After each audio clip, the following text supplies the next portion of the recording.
Revelation 5122.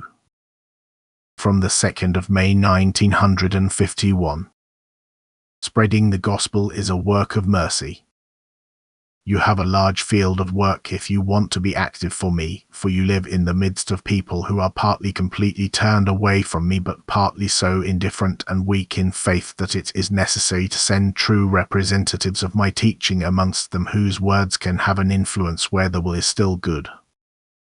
There is an enormous amount of work to be done and only little success will be recorded. Nevertheless, nothing shall be left undone in order to save those, for as soon as they persist in their attitude, in their faithlessness or indifference, they will sink even deeper and in the end belong to those who will be lost for eternity. It is a great work of mercy to help them, to strive for their transformation and to awaken in them the impulse to work on their souls through example and good teachings. For there is spiritual darkness among people and they know nothing, the truth is far from them and partly prevented by erroneous teachings, and thus the human being is only worldly minded and does not think of his actual earthly task. The field of work is vast, for you are always surrounded by people who need your help, and every activity results in a blessing, even if the success is not visible. The coming time of adversity will contribute towards your speeches being remembered, and therefore you should not fail to draw their attention to the coming time of adversity, make them aware of the near end, the danger they are in, and mention my greater than great love which would like to avert this danger from them but requires people's will to do so.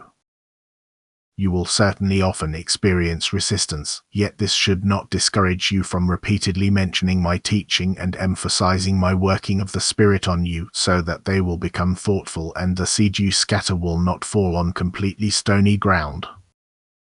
You should be diligent workers in my vineyard and not do your work lukewarmly or indifferently. For time is hastening, and the day when you can still work will soon be over. It is followed with the night when all work is impossible. Therefore use every opportunity to bring me and my kingdom to your fellow human beings, teach them love which also produces living faith, explain to them their purpose of earthly life and admonish them to make contact with their Creator and Father of eternity, admonish them to establish the right relationship between children and to call upon me in prayer for grace and strength, and don't hesitate to announce the near end to them, for they shall know what is in store for them even if they don't want to believe it. The coming time will bring them the evidence that you have spoken right, and thus many things will come to their remembrance again and touch their hearts according to their will, and success will not fail to come. For the adversity is great and therefore help is urgently needed which you should bring to them in my name so that many will still be saved before the end comes. Amen.